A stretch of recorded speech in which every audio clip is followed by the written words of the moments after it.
Вітаю вас, гэта пара. Так, я мяркую, што Лукашенко рыхтуе такі кульбіт у паветры, што многія будуць шакаваны.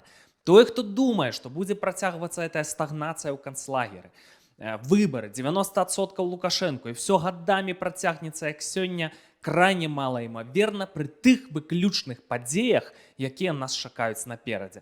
А гэта развязка вайны вельмі непрадказальная. Гэта фактар Трампа вельмі непрадказальны. Гэта планы Крамля, вось тут ужо больш прадказальна, мы пра іх ведаем.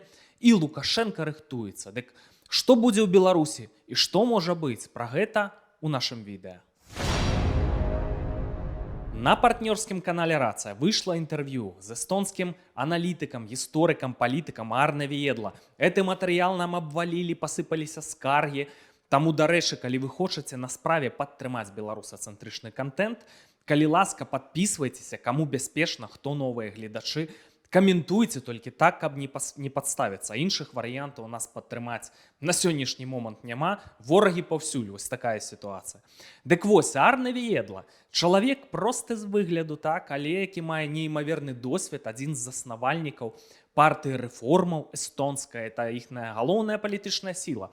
Адтуль выйшла Кая Калас, якая хутка зойме адзін з асноўных пастоў ва ўсім еўразвязе. Арне Віедла ведае Амерыку вельмі добра, так даўно Трампа раскусіў. Ведае Украіну, ведае Беларусь, пры тым як все палітычныя суб'екты, все персаналіі. Цудоўна ведае Расію. Ну і ён сочыць за Беларусю і звяртае ўвагу на дэталі, пра якія мы з вами таксама ведаем, але якія ўжо падаюцца такімі надзённымі, якія прыеліся. Тым не менш. Вот летает там в небе Беларуси иранский шахет. Летает и летает. Как бы русский, конечно, шахет там, но и иранское производство. Что он там летает, там, куда он хочет ударить? Притым перыядычна, праз дзень уже. То ли он хочет ударить избирательный участок как бы, во время выборов, то ли прямо на Лукашенко. Собственно, Лукашенко нервничает, как мы знаем. Он по поводу этого нервничает. Мы говорим, там, что-то там, что Беларусь что-то может. Он не может вот справиться, шахедом не может справиться. А мы тут говорим, что что-то есть. Но Лукашенко это, конечно, такая фигура, что ну дает как бы, там, бас. И этого Лукашенко не будет. Никто не будет его поддерживать. Мы прекрасно это понимаем. У него нет никакой поддержки Беларуси. Это просто вот диктатор, который там держится с кресла. А реальной поддержки этого человека нету. И не будет, конечно, когда, конечно, там наступает какой-то кризис. Поэтому он не дергается, он, видите, как ходил там Путину, дай там какой-то знак, что я могу кандидировать там. Дай денег, конечно, чтобы... Ну дали знак ему, дозволили, все, Лавров сказал, давай. Нет, ну, как бы, конечно, ничего такого не было. Никто ему ничего не сказал. Получилось так, что как бы, он как бы нахально вышел, а Москва как бы ничего не говорит. И, конечно, здесь просто вот эти знаки, денег не дают, но если денег не дают, значит, как бы не очень как бы, отношения, понятно. Вы на што намекаеце? Што падчас гэтых так званых выбараў Беларусі могуць здарыцца нейкія сюрпрызы? Я говорю, что как бы ничего уже не можем, вот шахет там как бы летает на небе. Ну, то ли ударить, то ли не ударить. Вот Лукашенко что-то там забоялся, что хотят ликвидировать. Ну, вот такая вот обстановка. А вы говорите 90%. Чаму Лукашенко ў рэальнай небяспецы? Так што яму пагражае? Все пагрозы асноўныя ідуць з Крамля. Нават вот паглядзіце на блізкую перспектыву, фінансавы крызіс у Расіі назравае. Чытаеце навіны, так, што там вось-вось абваляцца. А калі Трамп спусціць да мінусавога балансу кошты на нафту, то за кароткі тэрмін проста расійская эканоміка ідзе ў піке, за ёй эканоміка Беларусі, дарэчы, што кепска для нашых людзей, таму што Лукашенко прывязаў яе да крытычнай мяжы, от экспарт прывязаў да Расіі. Так, Беларусь пад санкцыямі. І гэта эканамічная катастрофа, ну не катастрофа для Лукашэнкі, ён пракорміцца, будзе людзей байкамі карміць, апошнім пайкі перастане выдаваць там рэпрэсіўнаму апарату, это не самая вялікая бяда. Глядзіце далей. вядуцца размовы пра вось гэту замарозку вайны, спыненне вайны і гэтак далей. Ну такая сутнасць расійскага рэжыму. Для таго, каб яны выжылі, ім трэба паказваць перамогі. І ёсць план Б, саюзнае государство. Усё рыхтуецца для паглынання Беларусі. Вся эта уніфікацыя заканадаўства. Будзе трэба прыскораць працэсы і ўсё, паглынанне Беларусі. Лукашэнкі як палітычнай фігуры лічыцца няма. Ён гэтаму сёння падыгрывае, але, канешне, пачне выступаць супраць. Ён усё губляе. Эліты лукашэнкаўскія ўсё губляюць, это непрымальны для іх варыянт. Глядзіце далей, фактор Трампа. Асоба вельмі амбітная, так, асоба, якая здольная на непрадказальныя дзеянні і харызматычна, і відавочна, што яны з Пуціным ўсё будзе сутыкненне інтарэсаў, што яны не дамовяцца па вайне, будзе асабісты канфлікт, і ён закруціцца вось на тэрыторыі Украіны, пачне буяць новымі фарбамі. І вось гэта той самы небяспечны момант для Беларусі. Я неаднойчы пра гэта казаў, пра гэтыя два вельмі небяспечныя сцэнары. Зноў-такі запасная карта Крамля, беларускі плацдарм, тут з'яўляецца кантынгент, хай невялікі кантынгент, там 30 тысяч людзей, напрыклад, так? Гоняць лукашэнкаўскіх вайскоўцаў таксама на вайну. Всё, вайсковая пагроза Украіне, альбо каб вот схіліць іх да капітуляцыі з тэрыторыі Беларусі, альбо каб паўтарыць паход на Кіеў, туды прасашвацца і расцягваць па флангах ось украінскія сілы. Альбо, можа быць, замахнуцца на Балтыю нават, калі там НАТО не падрыхтаванае. Я не ведаю, што ў гэтых крамлёўскіх мазгах, яны, часта вот іхную логіку цяжка зразумець, з людзьмі яны не лічацца, з беларусамі не будуць лічыцца, з Беларусю не будуць лічыцца, нават калі ў Беларусі выпаленая зямля застанецца. Это для нас рызыка, але і гэта рызыка не самая небяспечная, рызыка наўпроставай вайны ў Беларусі, так? Са знішэннямі гарадоў і гэтак далей. Ядзерны сцэнар. Іхныя ж прапагандысты ўжо рыхтавалі грамадскую думку, што такое можа быць. Чаму з Беларусі, так? Тактычнай ядзернай зброяй? Таму што, каб праверыць рэакцыю, так? Трамп не той чалавек, які спалохаецца. Просто, разумееце, Захад баіцца гэтага ядравага сцэнара да жудасці. Трамп трошкі не такі, але тым не менш праверыць, ударыць і па-першае, адказ будзе па Беларусі, а не па Крымлю. А па-другое, праверыць, чым адкажуць, як адкажуць, а можа быць напалохаюцца, так? Можа быць, проста знерухоміюць пасля гэтага ядзернага ўдара і пачнуць рабіць усё, што скажа Пуцін. Такая ў іх логіка. І это з Беларусі, і это удары па Беларусі.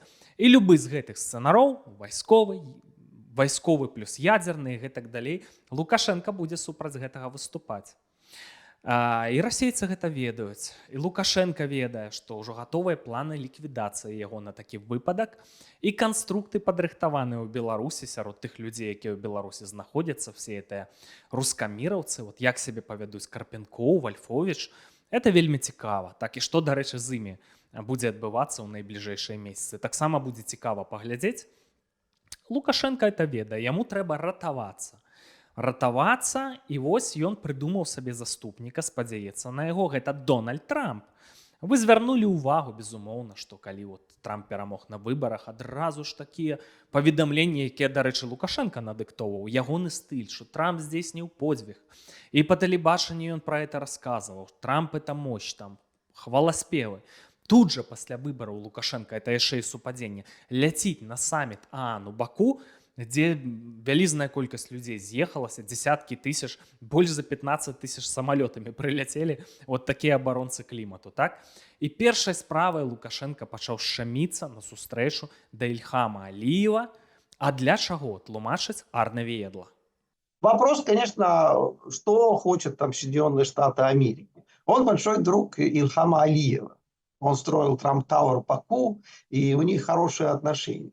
Ильхам Алиев, конечно, очень опытный дипломат, очень удачный политик, конечно, и он умеет это все делать. Трампом тоже у него хорошие отношения. Но есть у него Алиева один клиент. Это Александр Леонидович Лукашенко, конечно. Но, как я понимаю, в том числе Лукашенко ходил Алиеву только что, чтобы там еще поднять эту тему, что пусть Трамп меня тоже поддержит побольше, конечно. Бачыце, Ільхам Алієв, як цікава. Таксама дыктатар. пажыццёвы. А вось лабіст нумар адзін перад Трампам, лабіст Лукашэнкі нумар адзін. Это вельмі цікава. Таму яны і спеліся з Лукашэнкам, што абодва дыктатары. Ну, Ільхам Аліеў, ён больш культурны чалавек, так? Дбае там пра культуру Азербайджана, фінансуе азербайджанскія школы за мяжой, дзе навучаюцца дзеці апазіцыянераў. Это для рэжыма Лукашэнкі проста рэч неймаверная. Вось. Ільхам Аліеў адціснулі на горны Карабах пад шумок. Ну, ці Арцах. І нічога, паўсюль рукапаціскальны. Бачыце, што такое вось сапраўдная дыпламатыя? Это калі нехта лічыць, што Лукашенко тут нейкі геній, там паміж кропелькамі можа праскочыць. Па-мойму, Ільхам Аліеў, ён яшчэ больш спрытная асоба. Ну, а ввогуле, Лукашенко, канешне, губу раскатаў, это проста неймаверна. То бок, ён хоча пазбавіцца стратэгічнай залежнасці ад Расіі, пераскочыць пад парасончык Трампа, і все, давайте мне інвестыцыі ў Беларусь. Make America and Belarus great again. Давайте мяне грашыма напампоўвайце. І з еўразвяза я буду таксама смактаць. І з Расіі, гэта суседзі, я буду смактаць. І з Китая буду смактаць, і ўладу захаваю. Вось такі план Лукашэнкі, такія мары. Но будзе цяжка, это ж усё бачаць расейцы. Зараз я перакананы, яны абсалютна бачаць ягоныя гэтыя планы і намеры. І што вы думаеце, не паспрабуюць у Крэмлі неяк вот прыкончыць Лукашэнку у найбліжэйшыя месяцы, так? Калі ўжо пачаліся такія тэндэнцыі, такія размовы. Па-мойму, рэалістычны варыянт, і Лукашэнка ў вялікай небяспецы. Што тычыцца Трампа. З Трампам жа і прэзідэнт Польшы Дуда пагаворыць, якія Польшы праблемы стварыў Лукашэнка, які ён недамоваздольны чалавек. І ці зможа Лукашенка Трампа ачмурыць? Я сумняваюся. Хоць зноў-такі, калі пачнуцца геапалітычныя гульні, вось каб на Расею паўздзейнічаць, так? Адцягнуць ад Расіі і Беларусі, там Лукашенка застаецца. Такі варыянт тэарэтычна таксама магчымы. Ну, карацей, вельмі цікавыя будуць разборкі, цікавыя часы. Ну, все адно у Лукашенка кругом небяспекі, так? Стратэгічныя памылкі зробленыя былі. І адказнасць за это трэба несці. Няўжо вот ён зможа выкруціцца? Вельмі мала імаверна. Вось нават паглядзіце на Украіну, так? Ён жа ж і датычна Украіны плануе Украіну падрады атрымаць на аднаўленне Украіны і на гэтым яшчэ абагаціцца. Ну, украінцы ж ведаюць, хто ёсць Лукашенка, так? Да, з ім сёння так падтрымліваецца кантакт для таго, каб з Беларусі не было нападу. Но яны вельмі добра помняць, так, што ён суагрэсар у вайне, што з Беларусі быў напад на Кіеў, які ледзь не прывёў да катастрофы, і столькі людзей загінула там на поўначы Украіны. Украінцы это ведаюць. І украінцы самыя сёння ў вельмі цяжкім становішчы. Найгоршае становішча, калі не браць вось першыя тыдні вайны. Вот сёння это адбываецца, так? Людзей не хапае. Тэрыторыі страшваюць, вельмі цяжка. Разбамбілі всю эту вот энергетычную інфраструктуру. Цяжкая зіма наперадзе. У адчайнай сітуацыі украінцы, ведаеце, у такім становішчы, таксама яны могуць мець пэўныя планы, звязаныя з Беларусю, і пра гэта таксама, на гэта звяртае ўвагу Арне Веедла. Просто я всегда говорил, что ну, если вы хотите хотя бы что-то как бы, там делать с Россией, ну вот оккупируйте Приднестровье, не слушайте молдаван, а идите, как бы, Украина, вот и идите, оккупируйте. Это будет большой удар для Путина. Или там, если Украина хочет там, как бы, что-то еще, как бы, давить на Россию, дестабилизируйте Беларусь. Это тоже, как бы, такая вот возможность есть на самом деле. Но они сделали операцию Курск. Я не говорю, что это плохая операция. Это нормально все. Другое дело, что сколько у Украины сил. Но сил немного, конечно, да, мы понимаем. Но вот стратегически, да, вот есть такая вещь. Дестабилизация Беларуси, чтобы давить на Путина. Ну, это вариант войны в Беларуси. Это, конечно, люди бы не хотели. Это не война, это далеко от войны. Это не война, понимаете? Это не война. Вот это суверенное государство, и что там происходит, его дело, но можно делать так, что Беларусь дестабилизировалась. И этот вариант может быть, если Путин, конечно же, не прекратит это безумие, не прекратит убивать украинцев массово. Если он это не прекратит, даже такой вариант может появиться. Усе гэтыя сцэнары з магчымай ліквідацыяй Лукашэнкі Крамлём, вайсковыя сцэнары ў Беларусі, я апісваў іх яшчэ год таму, і пасля мяне многія крытыкавалі, што ты нам напісваў, а гэтага ўсяго не здзейснілася. Ну, многае завязана пад вайну. Хто ж ведаў, што гэтая вось вайна ва ўкраіне будзе працягвацца так доўга? Слухайце, яна ўжо пачынае даганяць так званую вялікую айчынную па працягласці. Хто мог падумаць? Хто мог падумаць, што Захад павядзе сябе аж настолькі нерашуча? Ну, па сутнасці, падставілі ўкраіну, так? Рызыкуюць страціць у геапалітычным сэнсе вельмі важныя тэрыторыі, Украіну, Беларусі. Это наклічуць на сябе бяду. І вось Трамп зараз павінен, па ідэі, выпраўляць гэтыя памылкі. Ну, як і наша. Іначай это праблемы для еўразвяза, это праблемы для ЗША. Таму, мне здаецца, наступае пэўная развязка, і все апісаныя мной сцэнары, яны няўхільна насоўваюцца на Беларусь, на беларусаў, на Лукашэнку. І развязка будзе вельмі драматычнай. До сустрэчы.